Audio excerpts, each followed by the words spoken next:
Let's do this. The Cult of Hockey podcast by the faithful and for the faithful. I'm Principals of the Edmonton Journal, and I'm here tonight with Bruce McCurdy. Hey, Turn Bruce. up the lights. Almost forgot. League lights. TV lights on just for the podcast. It's pretty nice to be able to do it with the remote.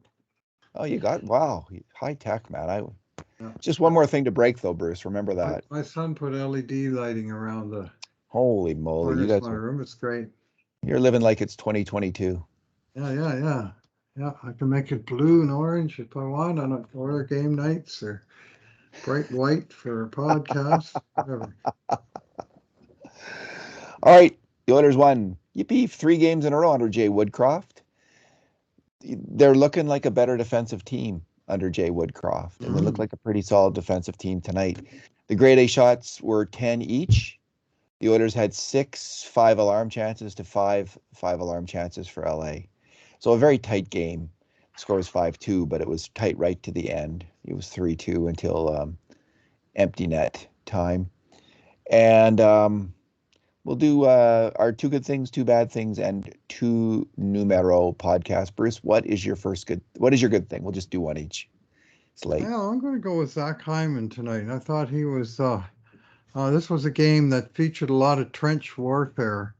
It seemed like, and LA was winning a lot of battles, but Hyman was very involved in this game and doing a lot of the grinding and pounding along the boards.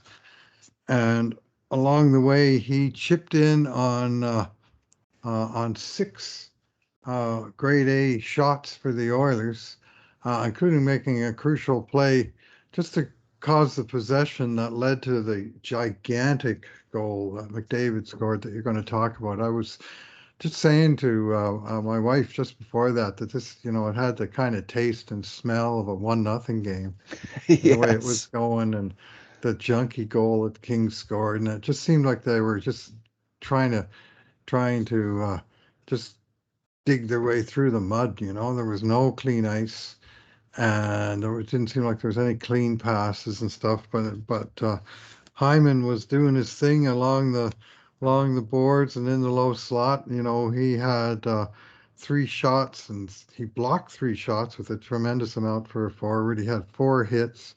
He had a massive 4 minutes and 50 seconds on the penalty kill, which Edmonton's penalty kill was on the ice for, what's the total amount of time here? 9 minutes and 30 seconds. So they had a lot of time to kill. There was a lot of penalties called in this game, a couple kind of junky ones, but in the end, it didn't much matter because neither power play could break through.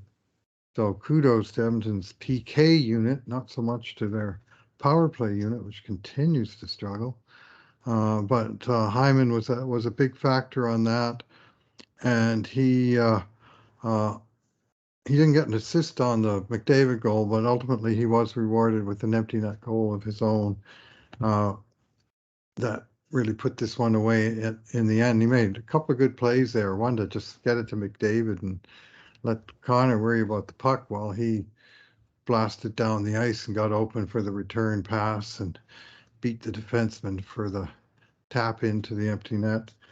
And I thought a goal that was well earned based on a very solid night's work, 10 seconds shy of a 20-minute game for Zach Hyman. And those were not sort of 20 soft minutes. He did a heck of a lot of work on behalf of the team, and I think he could rightfully be considered one of the game's stars. Yeah, they gave it to Yamamoto, and First man, star to Yamamoto, third star to Nurse. I was kind of surprised by both, to tell you the truth. Honestly. Yeah, maybe they had Nurse blocking a shot at the end of the game, but I don't even know if the LA King forward got off that shot. Mm-hmm. Yamamoto scored a very nice goal, but Zach Hyman was probably Edmonton's best forward that game. Arguably him or McDavid or Nuge. And Nuge and he are such fantastic penalty killers. I get a good feeling when they go out there. Certainly better than the feeling I had earlier in the year when Colton Sevier and Derek Ryan would head on the PK. The feeling of doom that started to come over us. Fantastic. And Bruce, he is such a hardworking hockey player. Yeah. up and down the boards, winning pucks, hard in front of the net. It's kind of a Ryan Smith kind of game, and The way, yeah. I This was a really liked Smitty him. kind of game, and Yeah, he played that kind of game, and they needed it. They really needed it because LA was just grinding and pounding away, and they were quite comfortable in that style of game. And yeah, they have a couple of forwards now playing that game. Like Fogel played that kind of game. He took it hard to the net on Nuge's goal, right? yep, Similar kind of play. Fogel tends to lose the puck when he's taking it hard to the net, but he's playing that game. Puljujärvi can play that kind of game. I don't know, Kane. We'll see. Like I'm still getting a sense of Kane's game, whether that's his game or whether it's kind of punching guys in the face after a whistle. I'm not sure yet. I got to Um, ask you about that. Was that worth the 2 minutes or not to pop Brendan Lemieux on? yes, I liked it. I A thumbs lot of up for people that.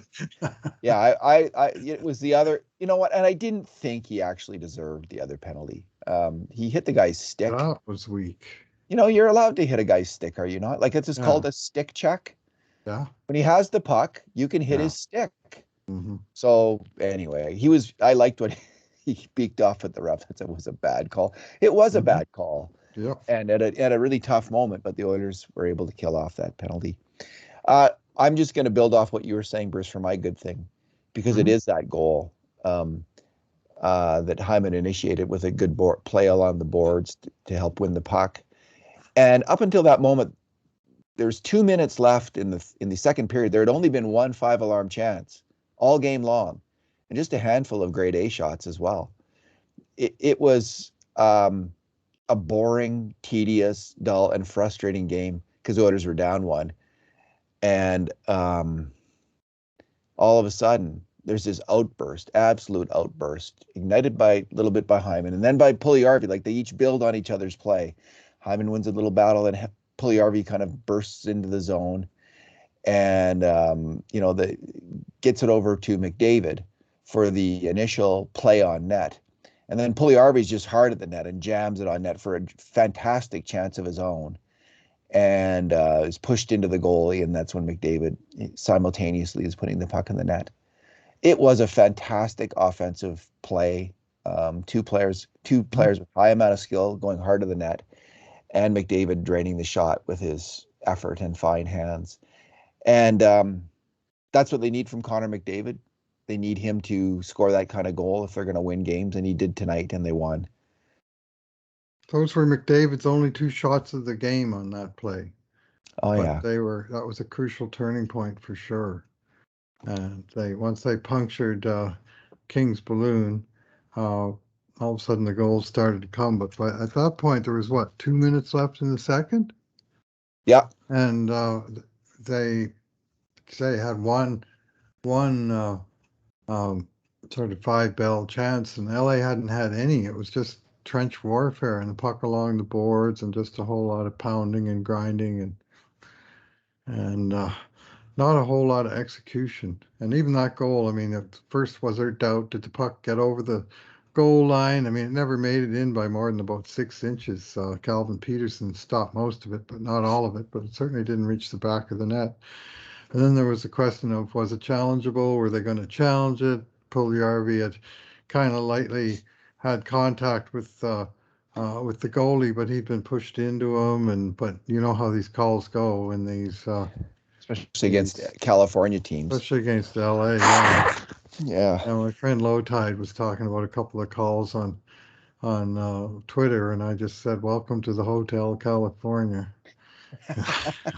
I've seen this movie before. Ouch. Anyway, that that was a huge, massive turning point in this game. What is your bad thing, Bruce?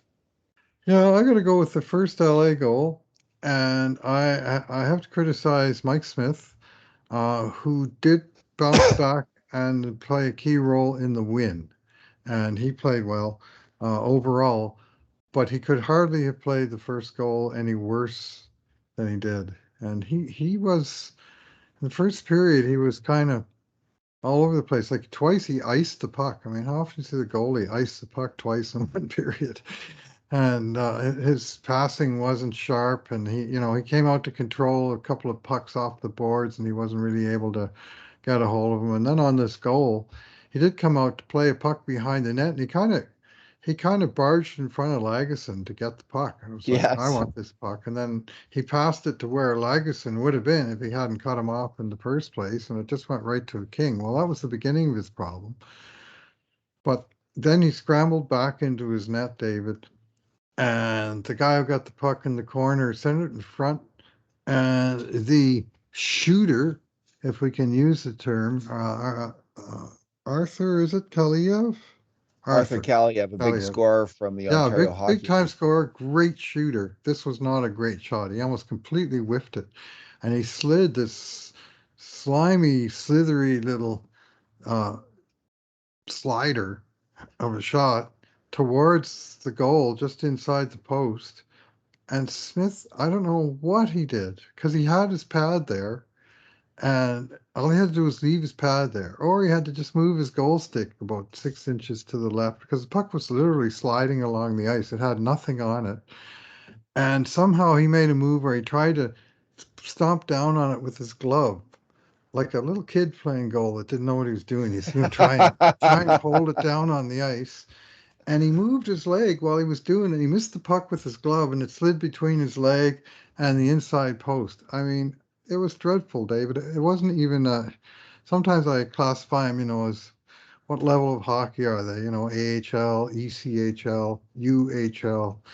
This honestly was a beer league goal. It was brutal. I think the worst goal against the Oilers all season. Of course, first goal of the game. We know that really isn't that important with these Oilers.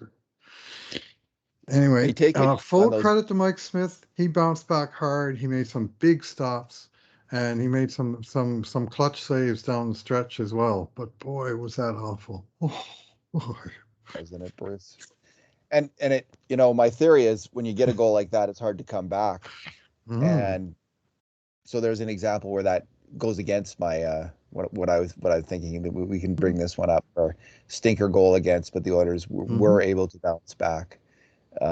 So yeah, and you got to go easy on those beer league goalies. A lot of Yeah, them would have a made a beer lot of league them would have goalie made that save. would be ashamed of that. Yeah, Oh most of yeah, them would stop that. I mean, but the odd one slithers through where you go, well, how in the hell did that happen? I mean, at least it wasn't like Michael Layton playing dodgeball in overtime at Game 6 in the Stanley Cup Finals against Patrick Kane. It wasn't, that level of not now. But it was the timing wasn't good, and it left me with a very sort of shaky feeling about the net minding, and actually I'm a lot calmer about it now that not only is the win in the bank, but the way Smith himself bounced back. I thought he was better, both stopping and handling the puck after that, like it was a wake-up call for him. it sure helps when there's a pretty solid defensive effort. I think particularly from the forwards on the Oilers, they've really picked it Mm-hmm. up in terms of their defensive commitment and maybe their defensive understanding. Even like if Woodcroft has come in and really simplified things and created a more basic kind of system to follow. I don't know what they've done, but I mean there was talk that they were going to just have a simpler system, like it sounded like a simpler system where the centers just play center more, um, in the neutral zone and the defensive zone, helping out the defenseman, um, and sticking to that. And that's what I've seen. So it looks like it is that kind of more simple system, and it seems to be working. I mean, they certainly have cut down on the grade A shots in the last couple of games. And like how many 2-on-1 rushes, Bruce? Remember the last few run of games with the Oilers? Was there any? I don't think there was an odd man rush for the Kings all night. Not really. And There was guys with wide speed, but no, I wouldn't call anything that was sort of an odd man rush out of that. yeah, The guy might have had, would win a race to the corner, and he might have a free look at the net from, the beyond the dots. Well, that's not really that dangerous. You expect your goalie to clean that up. And there was nothing really that resembled an odd man rush. A couple times the guy left alone in front, though. But there was uh, there was that. yeah, That'll happen. I mean, it's a fast game, and these are hmm NHL players. They know how to get open, and most of them are. yeah. Well, my my bad thing is going to actually address one of those moments. Mm-hmm. The Oilers had fought their way early in the third or halfway through the third to a 2-1 lead, and scored a tremendous goal. I mean, Ryan had made a very strong play in the offensive end, holding the puck on the boards, not throwing it away, and then finding a player who was open, Warren Fogle, who took it to the front of the net, and then it slid to Nugent Hopkins, who made a really nice play to score. So Edmonton's up 2-1, and you're thinking, okay, this is 10 minutes, 12 minutes left. Big challenge here. Can you hold the lead? And, no sooner had I started to think this is in the bank than LA scored, and it happened. Jay Woodcroft had his defenders were Philip Broberry and Tyson Barrie, which is, in the third period of a tight game, a tight physical game, that's a interesting pairing to have out there. But he's trusting his rookie defenseman, and he's trusting Tyson Barrie. I mean, he doesn't have a lot of choice, is the truth. Yeah. And it starts off with Broberry throwing the puck kind of lazily around the boards, and it's picked off. That's how they keep it in. And there's, the Oilers are on their back foot right after that. And the puck is sent down low towards the corner, and then there's a pass out front. And Tyson Barrie, of course, he spotted a guy way out to the side, and he's motioning for someone to go cover him. But instead of covering anyone himself, he's in the red light zone, wandering around, not covering anybody, and not covering off a passing lane. And the guy he should be covering gets the puck and scores. Now, Derek Ryan tries to get over there and cover the guy, but Barrie was in a much better position to stop that play, and he just was too busy ordering everybody else around to actually do his own job. So it was and at the same time, the puck came up from behind the net, and it was Philip Broberry who allowed the pass out. So it was an example of horrendous defending, and that happens. I mean, these are NHL players. The puck moves really fast. These guys are really good, and you're going to make mistakes, but that's the kind of mistake that will kill the Oilers' playoff hopes. They've got to, they've cut out the obvious 2-on-1 kind of horrible shooting yourself in the foot mistakes. But these are the mistakes that good defensive teams really cut down on. Passes out to the slot for an open shot. And the Oilers did allow a few of them tonight. And it's going to be a challenge because they have a lot of young defensemen, and they've got Tyson Barrie, who's always struggled on defense. They have two solid veteran defenders in Ceci and Nurse, I would suggest. But Duncan Keith was high event this year, and their young defenders are high event. Maybe Lagesson and Niemelainen will step up and provide just really sound defensive play. But at this point, they've got possibly a hole in net. Like, we'll see if Mike Smith turns it around. I don't think they can go without trading for a goalie. But they've got a hole on defense too. They need another defensive defenseman. Unless Niemelainen and Lagesson just start playing lights out hockey, and they played well tonight. But we'll see. I gave Marcus Niemelainen 2 bonus points on his grade, Bruce, for his hit on Dustin Brown. He was the highest rated Oilers D-man.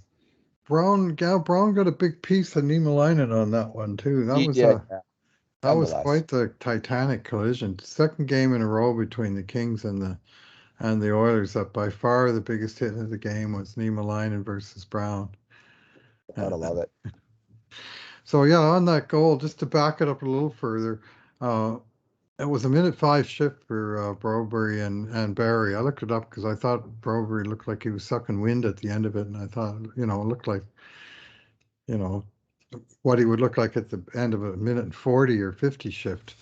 And LA had the puck, and the Oilers couldn't control it, couldn't get it out. And finally, Broberry did get a chance, and he came up the wing, and he got it out all right, but he only dumped it about 10 feet outside the blue line. So he wasn't able to make an effective, either high loft play, punt, as I call it, down into over the other team's blue line because the change was short bench. He was the left defenseman. He was right there. But because they got out so far, they couldn't change. Then it came back in, and he made this sort of prayer pass around the boards, hoping that his winger would get there while the LA guy was waiting for it. And then when the puck went behind the net, he was Broberry standing on the edge of the crease. Not a bad spot, but he was watching it. Like Yeah. his stick was nowhere. Like you need an active stick. You need to get you need to try and do something to cut out that pass. And it was like I don't sure what he thought he was doing there, but what he was doing there was basically nothing. And the pass went right by him and right on the goal scorer's head. I mean, you could say the same about Tyson Barrie. I was focused on Broberry and saying to my wife about 5 seconds before the puck went in, Philip Broberry needs to get a change. He needs to get off, and that's why. So, Yeah, so, not great.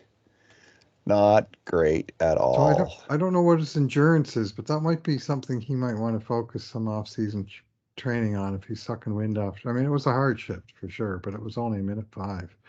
D-men get that all the time. Yeah, well, yeah. It's he it he, they do get tired, and he's probably stressed at the same time, right? So Yeah. difficult play for a young player. What's your number, Bruce? Yeah, I'm going to go with, oh, rats, I just had it up here and I'll have it up again in a second. I think it's 585. And the key number, I guess, is 3, because the Oilers are now technically in third place, the Pacific Division, for the first time in a while. Tonight they moved into a tie with Los Angeles and Anaheim with 55 points. But Edmonton's played 47 games, LA 48, Anaheim 49, and Edmonton's 585 winning percentage, points percentage, pardon me, puts them into third behind first place Calgary, who passed Vegas tonight with their 7th consecutive win, and they are really on a steamroll right now, Calgary Flames. And so the Oilers are 4 back of Vegas with a game in hand, tied with LA and Anaheim with 1 and 2 games in hand, respectively. This was a huge win for Edmonton, and Wow. especially to come out in regulation and come out Yeah. of California with 4 points in 2 games. And now they go home with, it's odd. Usually they play 3 California games in a row. Well, they're playing 3 California teams in a row, but the third game against Anaheim is actually back in Edmonton on Thursday. Might as well be a road game because they're coming through Edmonton and they're going right back out again to Winnipeg. But it's just nice to see them in back in kind of control of your own destiny. When you're above the playoff cut line, it's a little bit of a more comfortable feeling. And they're all of 1 point ahead of Dallas Stars, who also won tonight, but they stayed ahead of Dallas with that win as well. So sometimes just holding your own on a night, and of course they gained 2 clear points on Los Angeles Kings, who are their most direct competitors. So to do that in their building, this is huge result for Edmonton. I wonder if Edmonton is going to make a move fairly soon here. I guess it depends on how long they think Keith is going to be out for, because it might be, unless Chris Russell's coming back any sometime soon. Hmm. It might be an opportune moment to trade. Like they've talked about trading for a lefty anyway, right? Right. That seems to be in the cards, but yeah, Ken Holland never seems to be in too much of a rush to do things. But we'll see about that. Um, Go ahead, Jeffs. 11-4, 3 against in 3 games under Jay Woodcroft. 11-4, 3 against. So that's a nice trend. That is indeed. Bruce, my number is 2255. That's Darnell Nurse's ice time tonight. He's been averaging 26, 24. So it's about that's 3 minutes, 3.5 minutes, I think, Mm-hmm. less than his season average. So that's interesting. That's a big change. And they had him out on the power play a lot, where Yes. I wouldn't have him personally. I don't think he adds much to the power play. He's not a particularly creative hockey player offensively. I mean, he can make good rushes and good Mhm. shots, but the power play is something that, I'd much rather see Tyson Barrie or Evan Bouchard out there. So I don't quite understand the thinking there. But he's playing less overall, and I mean, they are going with 7 defensemen, so there's more players to put out there.